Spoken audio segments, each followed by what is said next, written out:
Европа всецело заинтересована в продолжении войны.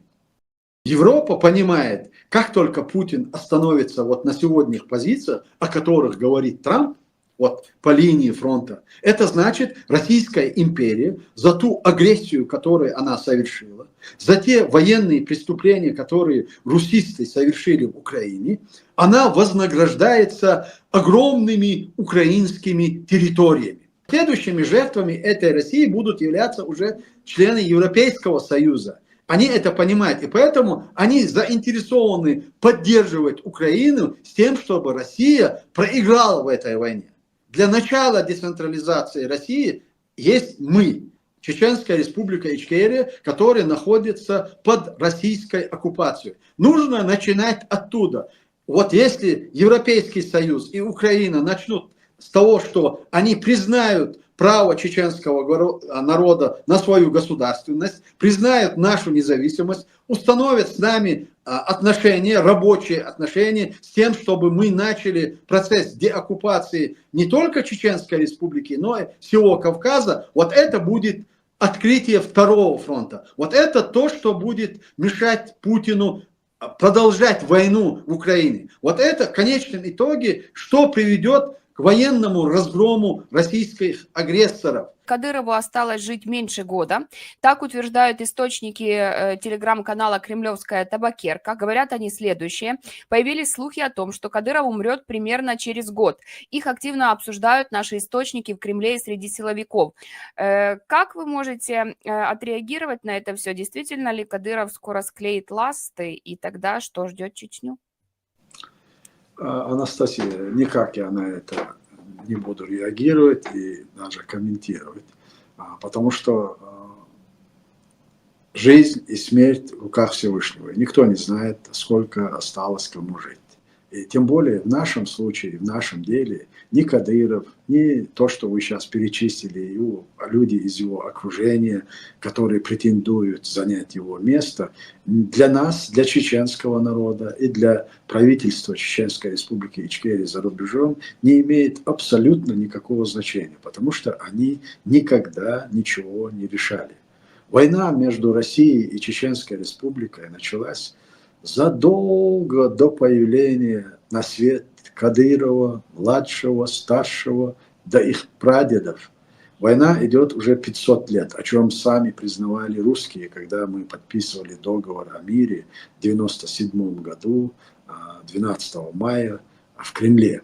Сам президент России подчеркнул тогда о том, что заканчивается эпоха 400-летнего противостояния. И поэтому сегодня для нас ни Кадыров, ни те, кто сегодня представляет оккупационные структуры власти в Чеченской республике, не играют никакой роли. Они марионетки, на их место могут поставить кого угодно. До тех пор, пока сохраняется сегодняшняя ситуация в самой России, разницы, кого там назначить. Вот Путин может свою собачку привести, посадить и сказать, вот это региональный лидер Российской Федерации на территории Чеченской Республики. Вот так это и будет восприниматься. Поэтому Анастасия для нас на самом деле не играет никакой роли. Но я думаю, что в мире много процессов, которые напрямую связаны с тем, что происходит сегодня в Чеченской Республике. И прежде чем приступить к этим комментариям, я хочу, пользуясь случаем, поздравить тех, кто сегодня решает проблемы будущего и украинского народа, и чеченского народа. Это те, кто стоят на передовой.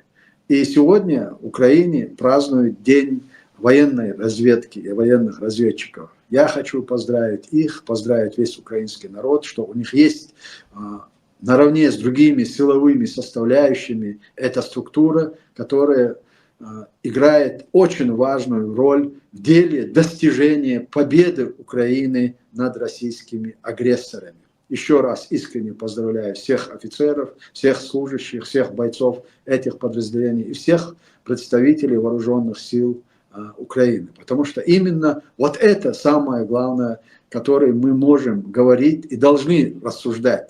Вот поддержать их поддержать вооруженные силы Украины, вот оно может изменить ситуацию и в Чеченской республике, и в Украине, и в других республиках, которые сегодня являются колониально зависимыми от России. И поэтому мы сегодня находимся в Украине, в Киеве, вместе с вооруженными силами Украины. Наши подразделения стоят плечом к плечу и отражают российскую агрессию. И пользуясь сегодняшним случаем и тем, что происходит сегодня в мире, нам нужно призывать представителей других регионов России, которых использует сегодня Путин, Россия в качестве пушечного мяса. Это субъекты так называемой Российской Федерации, которые находятся и имеют статус колонизированных народов, колонизированных республик. Вот на это мы и должны работать все, Анастасия. Кирилл Буданов, который является главой Главного управления разведки Министерства обороны Украины, сделал следующее заявление, что Россия в ближайшее время планирует самое масштабное перевооружение со времен СССР. И перевооружение это будет на сумму 1,2 триллиона долларов. Путин собирается воевать бесконечно, или он собирается нападать на Европу, или у него план порабощения мира, ну то есть с какой-то же целью они это делают? Я не подвергаю сомнению заявления Кирилла Алексеевича Буданова. Он очень осведомленный человек в этих вопросах, потому что его структура действительно занимается и носит огромную лепту достижения победы и отражения российской агрессии. И если исходить из персоналей, задействованных в этой войне, это Путин, нужно помнить и знать, что Путин пришел на волне войны. И все 25 лет, которые он находится во главе российского террористического государственного образования, он ведет войны. Чеченская республика, Грузия, сегодня Украина. И пока он, и вот эта система, которые привели его к власти, будет сохраняться, война будет продолжаться. И то, что заявление Кирилла Алексеевича Буданова относительно, что Россия будет готовиться и вооружаться, это сигнал в первую очередь не украинцам, не нам, а западному миру. Мы сейчас очень недавно, несколько дней назад, стали свидетелями демонстрации силы Китая. Да. И там присутствовали и собрались практически все представители оси зла, все руководители террористических государственных образований. Вот это очень серьезный сигнал. И генерал Буданов, говоря о России, заявлял о том, что какую коалицию сегодня создают в мире. Это не только против Украины. Украина – это как бы одна часть из той мощной программы планов, которые замыслили сегодня диктаторы. Сегодня идет борьба между злом и добром. И участники вот этого форума, который проходил в Китае, они недвусмысленно заявляют о том, что о своих задачах, целях, да, о переустройстве мира. Они открыто об этом говорят. И вот этот нарратив, с которым Путин носился с 2007 года, сегодня начал реализовываться в стране одной из мощнейших экономик и военного потенциала в Китае. Это очень серьезное на самом деле заявление и показатель. И поэтому сегодня размышлять по поводу дружбы с Ким Чен Иром, с Путиным, с Си, не совсем политически оправданно. Сегодня нужно говорить и заявлять о том, какие меры будут предприняты для того, чтобы защитить те общечеловеческие ценности, которым придерживается коллективный Запад, западный мир, да и все люди доброй воли, для которых свобода слова, гарантия безопасности, стратегическая безопасность не является пустым словом воздуха, потрясением воздуха, а является сутью их существования. И поэтому мы должны сегодня быть готовы защитить вот те общечеловеческие ценности. А относительно того, что происходит в Украине, вот здесь сегодня можно сломать хребет вот этому монстру, который пытается обнулить все достижения человеческой цивилизации. Это без преувеличения. Все, что мы имеем сегодня, разрушает Россия. Все, чем человечество может гордиться или гордилось до сегодняшних или до событий, когда активно Путин начал войну, крупномасштабную агрессию в России, Украине, вот до этого времени все, что было, сегодня разрушается. Не работает ни один международный институт, я имею в виду мирового масштаба. Организация Объединенных Наций не работает. Совет Безопасности Организации Объединенных Наций не работает. По отдельности взятые ни ОБСЕ, ни другие структуры, которые были созданы с целью обеспечения стратегической безопасности, они не работают. Вот сегодня сформируется новый подход вот ко всем этим проблемам. И Украина является центром. Вот здесь сегодня решается будущее не только Украины, Чеченской Республики и других народов, которые требуют и хотят освобождения от российской колонии, от российского ига. Не только их судьба всего мира решается в Украине. И поэтому все, кто обеспокоен будущим своих потомков, ни украинцев, ни чеченцев, своих собственных.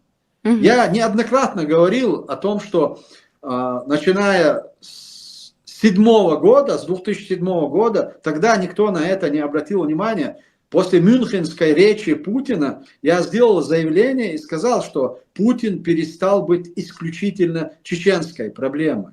Путин сегодня является проблемой всего цивилизованного мира. И поэтому, чтобы вести борьбу с ним, с этим монстром и с той системой, которая сегодня разрушает нашу цивилизацию, нужно объединять усилия и бескомпромиссно противостоять этому. А такая возможность сегодня у международного сообщества, у цивилизованной части этого международного сообщества есть. Это Украина и вооруженные силы Украины, которые единственные могут противостоять вот этой химере, которая разрушает все на своем пути рушистам, расистам и рашистов.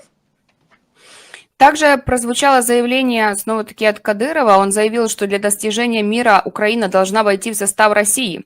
Война в Украине закончится только тогда, когда эта страна станет частью России, говорит Кадыров. Он это сказал в интервью пропагандистам РИА Новости. Подчеркнул, что прекращать боевое действие сейчас невыгодно. Цели и задачи СВО, как они называют войну, взяты не с потолка. Это гарантия безопасности всей нашей страны. Мир на наших границах возможен только тогда, когда Украина станет регионом или округом России. Это все происходит на фоне того, как Трамп требует встречи Зеленского и Путина и каких-то договоренностей.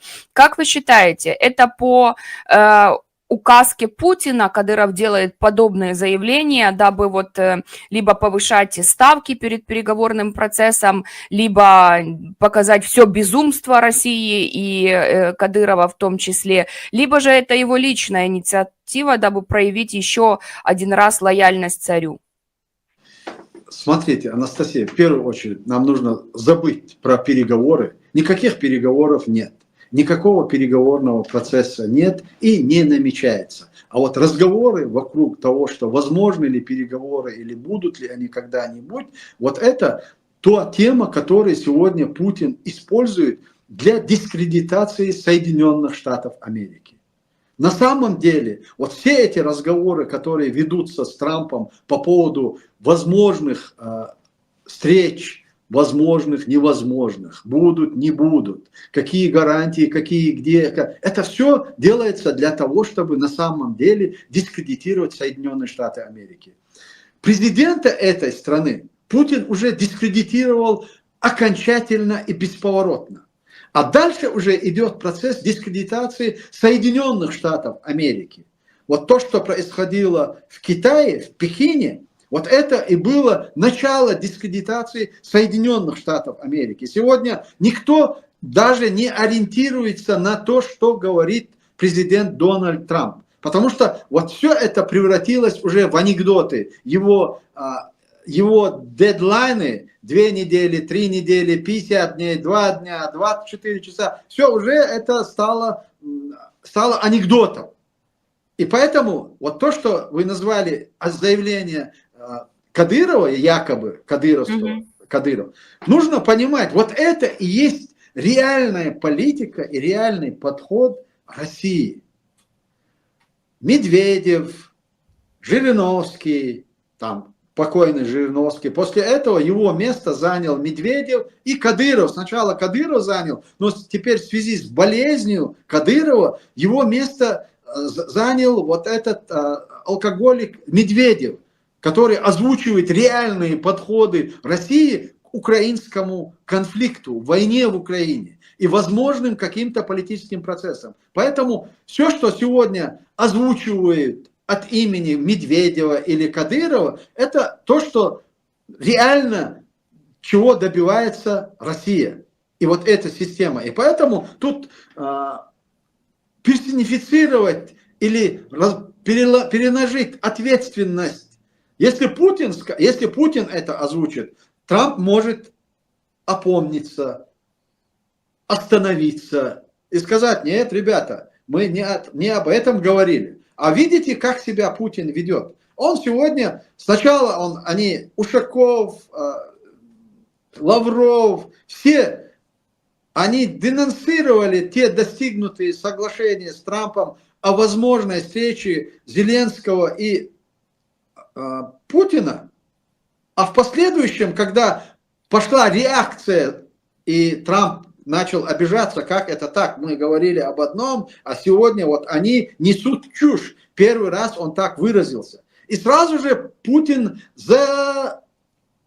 замотал хвостиком, да, я готов встретиться, я всегда был готов, и сейчас готов. Если хотят со мной встретиться, пусть едут ко мне в Москву.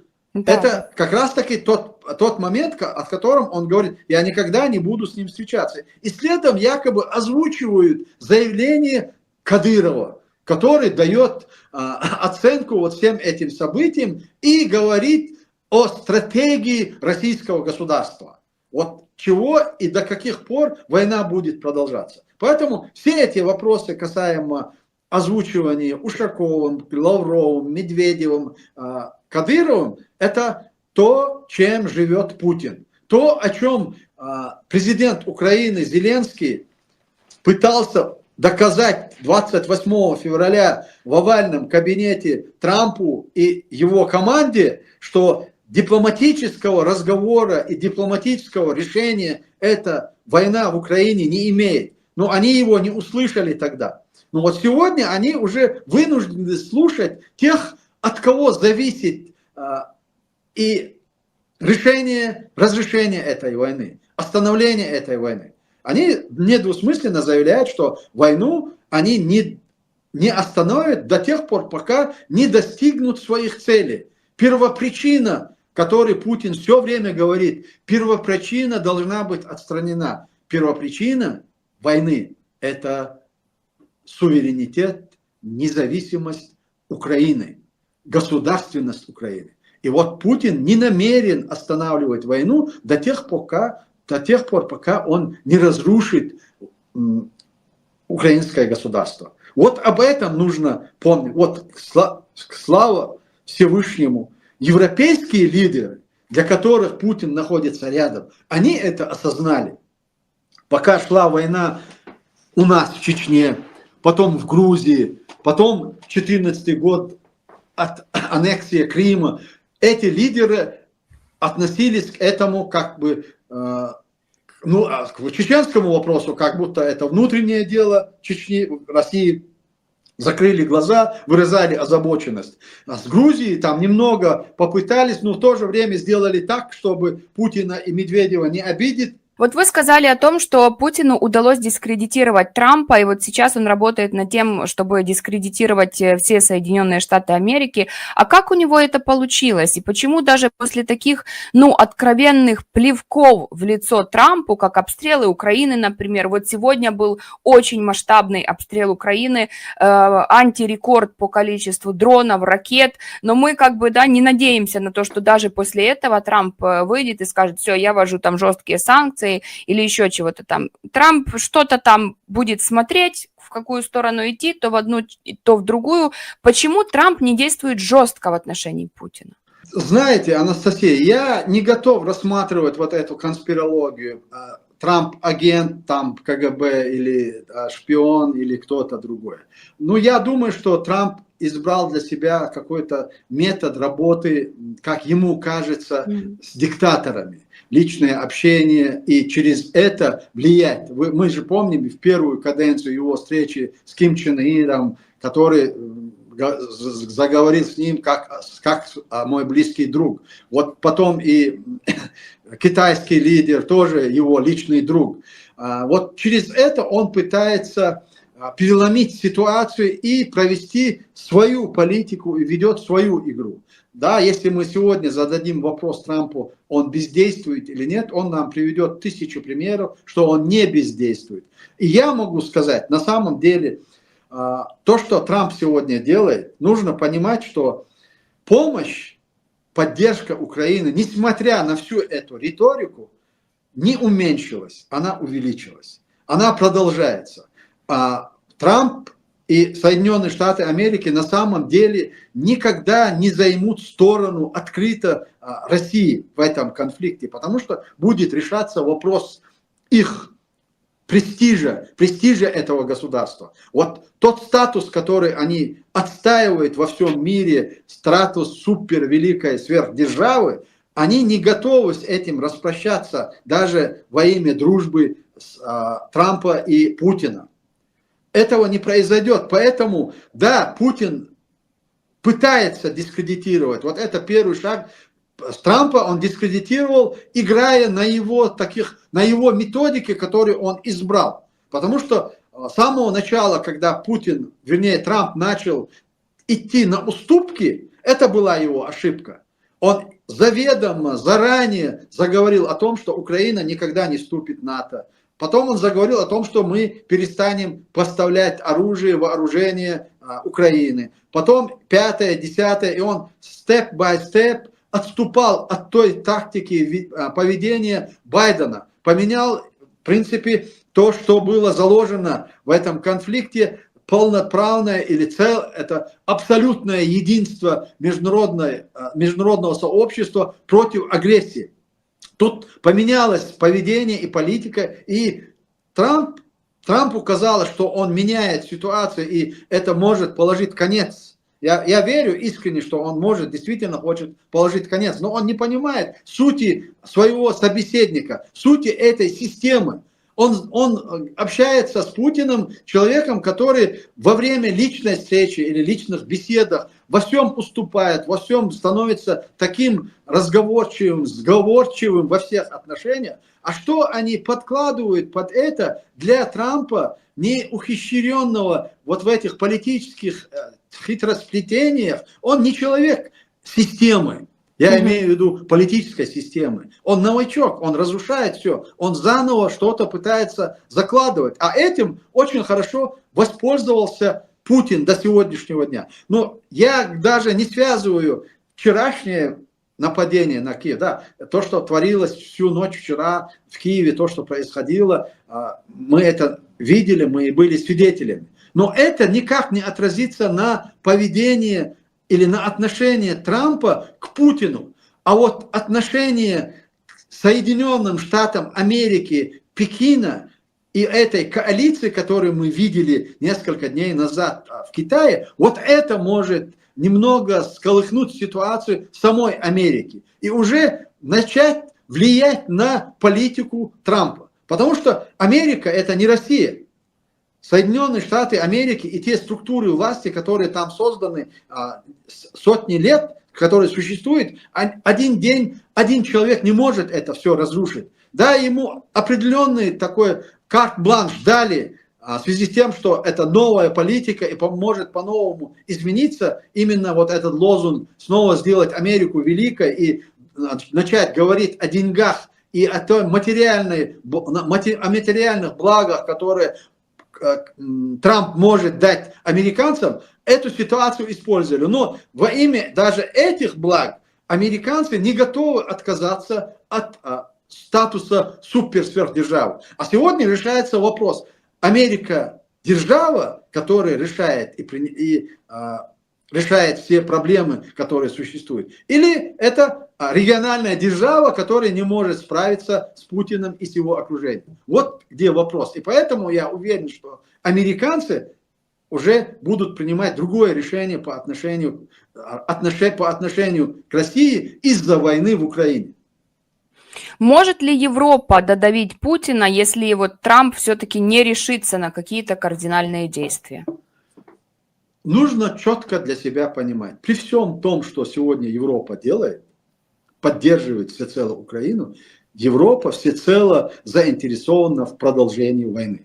Почему? Европа понимает, как только Путин остановится вот на сегодняшних позициях, о которых говорит Трамп, вот по линии фронта, это значит, Российская империя за ту агрессию, которую она совершила, за те военные преступления, которые русисты совершили в Украине, она вознаграждается огромными украинскими территориями. И это может только увеличить аппетиты русистов. И это понимание есть у западного, у представителей Европейского Союза. Следующими жертвами российской агрессии, которые были отблагодарены территориями и мощным потенциалом, что следующими жертвами этой России будут являться уже члены Европейского Союза. Они это понимают, и поэтому они заинтересованы поддерживать Украину с тем, чтобы Россия проиграла в этой войне. А поэтому то, что сегодня происходит, да, европейцы точно уже знают для себя, что до тех пор, пока эта страна будет существовать как агрессия, как империя, она представляет угрозу в первую очередь для Европейского Союза. И только децентрализация, и только трансформация России в какое-то другое государственное образование может гарантировать безопасность Европе и европейскому континенту. И поэтому они будут поддерживать Украину, вооруженные силы, а достичь децентрализации России возможно только после военного разгрома русистов в Украине. Вот этот принцип, которому придерживаются сегодня европейцы. А этой децентрализации возможно достичь, пока Путин жив? Это возможно достичь, но начать это придется и Украине. Украина инициирует это, или Европейский Союз сам придет. Для децентрализации, для начала децентрализации России есть мы, Чеченская республика Ичкерия, которая находится под российской оккупацией. Нужно начинать оттуда. Вот если Европейский Союз и Украина начнут с того, что они признают право чеченского народа на свою государственность, признают нашу независимость, установят с нами отношения, рабочие отношения с тем, чтобы мы начали процесс деоккупации не только Чеченской республики, но и всего Кавказа, вот это будет открытие второго фронта. Вот это то, что будет мешать Путину продолжать войну в Украине. Вот это в конечном итоге, что приведет к военному разгрому российских агрессоров. Вот эта карта у Европейского Союза и Украины есть. Вот когда они начнут использовать эту карту, напрямую зависит уже от их политического видения, вернее, от их дальнозоркости, политической дальновидности или же политической близорукости. Если они будут настроены на то, чтобы вот продолжалась ситуация сегодняшняя, они не будут обращать внимание на нас, на наше правительство, на наши структуры. Если же они кровно заинтересованы ускорить процесс децентрализации России, необходимо думать об открытии второго фронта. Второй фронт – это и есть мы и те народы, которые сегодня находятся в колониальной зависимости от России.